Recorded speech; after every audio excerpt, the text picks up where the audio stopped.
13 अप्रैल 2024 रात का समय था। इसराइल के कुछ लोग घर में आराम कर रहे थे तो कुछ लोग बीच पे पार्टीज कर रहे थे, एंजॉय कर रहे थे कि तभी ईरान, इराक, लेबनान, यमन और सीरिया ये सारे देश मिलकर एक साथ इसराइल पे अटैक लॉन्च कर देते हैं।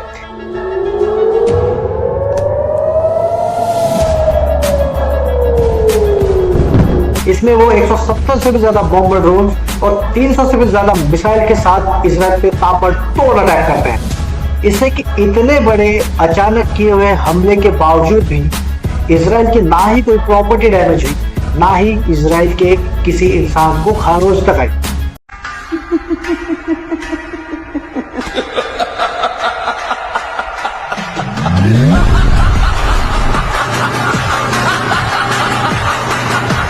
लेकिन ये कैसे पॉसिबल है? ये पॉसिबल है इसराइल के लेटेस्ट एयर डिफेंस सिस्टम की वजह से, जो 22,145 स्क्वायर किलोमीटर के एरिया में फैला हुआ है, जिसकी वजह से आसमान से आने वाली कोई भी चीज एकदम से इसराइल को डैमेज नहीं कर पाती है। इन टेक्नोलॉजीज में इंक्लूडेड है the Arrow, David Slings and the very famous Iron Dome. इन सारी चीजों की वजह से इसराइल का एयर डिफेंस सिस्टम बहुत ही एडवांस और बहुत ही सिक्योर माना जाता है। इसी में जो फेमस आयरन डोम है, ये किस तरीके से काम करता है, इसके बारे में आज हम इसी वीडियो में जानेंगे। तो हेलो दोस्तों, कैसे आप सब? आई होप जैसे भी होंगे सब बढ़िया होंगे। तो मैं आज के वीडियो लेके गए पर आज के इस वीडियो में हम जानेंगे कि इसराइल पे जो अटैक लॉन्च किया था, उस अटैक को इसराइल ने किस तरीके से काउंटर किया और इसमें टेक्नोलॉजी का किस तरीके से रोल है और इसराइल का one of the best air defence system काम कैसे करता है, जिसमें स्पेसिफिक हम आयरन डोम के बारे में जानेंगे। तो वीडियो को स्टार्ट करते हैं बिना किसी देरी के।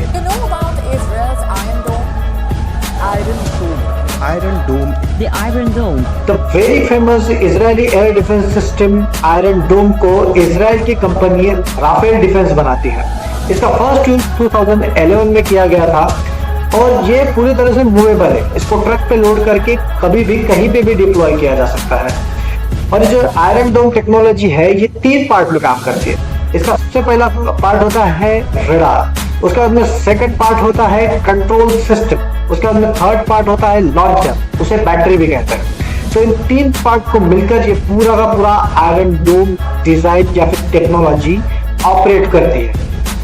तो आयरन डोम टेक्नोलॉजी को समझने के लिए हम उसके तीनों पार्ट को डिटेल में स्टडी कर लेते हैं। तो इसका सबसे पहला पार्ट है रडार। तो रडार का काम है, अगर कोई भी देश को क्षति पहुंचाने वाली चीज, वो कोई मिसाइल हो सकती है या फिर कोई एयरक्राफ्ट हो सकता है या कोई हेलीकॉप्टर हो सकता है, कोई भी ऐसी चीज जो इसराइल को डैमेज पहुंचा सकती है, उसको डिटेक्ट करने का काम होता है रडार का। तो कोई भी चीज जब इसराइल के एयर डिफेंस एरिया में आ जाती है तो ये रडार उसको तुरंत ही डिटेक्ट कर लेता है। डिटेक्ट करने के बाद सबसे पहला ये काम करता है, पूरे इसराइल में साउंड ब्लो करता है, इमरजेंसी हॉर्न्स ब्लो करता है, जिसकी वजह से क्या होता है, इसराइल के जो लोग हैं वो उन्होंने क्रिएट की हुए जो अंडरग्राउंड बंकर्स है उसमें जाके छुप जाते हैं, ताकि कोई मिसाइल अगर स्ट्राइक करे भी तो उनको कोई डैमेज ना हो। तो ये सबसे पहला काम है।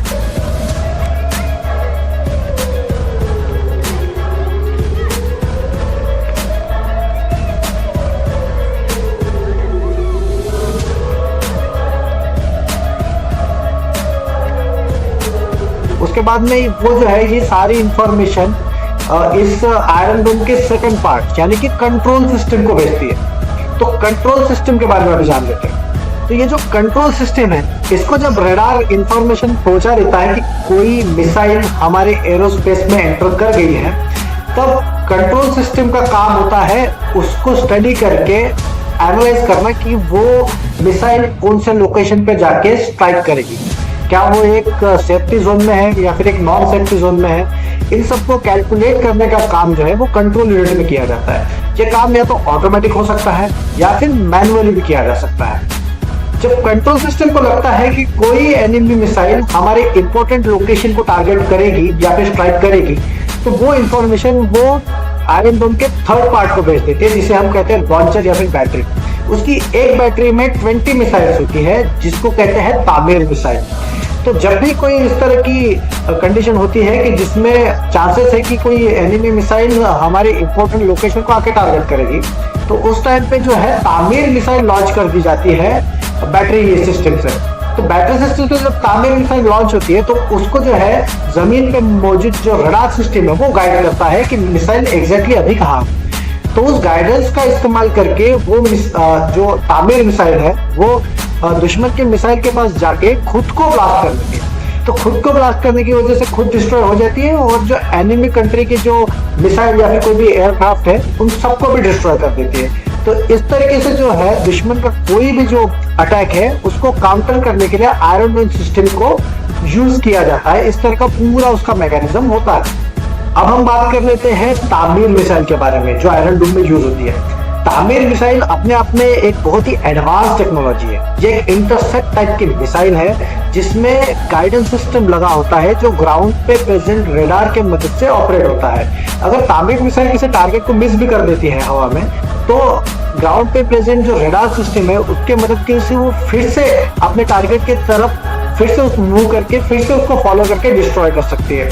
साथ ही साथ इसका जो सामने का वॉरहेड होता है वहां से इलेक्ट्रिकल ऑप्टिकल वेव्स निकलते रहती है। उस वेव्स के कांटेक्ट में जब भी कोई मिसाइल आती है तो वो खुद को डिस्ट्रॉय कर लेती है। तो खुद को डिस्ट्रॉय करने की वजह से दुश्मन की मिसाइल भी डिस्ट्रॉय हो जाती है। साथ ही साथ इसको किसी भी तरह के वेदर में ऑपरेट किया जा सकता है। कितना भी हार्श कंडीशन हो, धूप हो, बारिश हो या कोई भी टाइम हो उसको हम ऑपरेट कर सकते हैं। साथ ही साथ अगर रात का समय है या फिर दिन का समय है तब भी इसको ऑपरेट करना कोई बड़ी बात नहीं है। तो ये सब चीज खूबियां इस तामीर मिसाइल के अंदर है। लेकिन साथ ही साथ खूबियों के साथ साथ इसमें कुछ बुरी बातें भी। एक तामीर मिसाइल की कीमत तकरीबन 30 लाख रुपए होती है और कभी कभी एक टारगेट डिस्ट्रॉय करने के लिए एक साथ 2 मिसाइल भी फायर करनी पड़ जाती है। और जो गाजा में प्रेजेंट जो टेररिस्ट ऑर्गेनाइजेशन है हमास, वो जब अपने रॉकेट्स लॉन्च करती है कासिम रॉकेट्स, तो वो सिर्फ 3 लाख रुपए का एक होता है और उसमें खुद का गाइडेंस सिस्टम भी नहीं होता है। इसलिए उनको बहुत ज्यादा क्वांटिटी में लॉन्च करनी पड़ती है।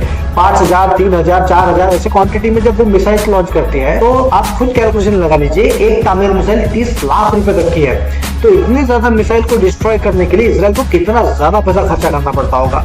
लेकिन इजराइल के पैसे की कोई कमी नहीं है और साथ ही साथ इजराइल के पॉपुलेशन में हर इंसान के जान की इजराइल को बहुत ज्यादा कीमत है, बहुत ज्यादा इंपॉर्टेंस है। इस वजह से इजराइल जो है इतना सारा खर्चा करने के लिए ज्यादा आगे पीछे देखते हुए।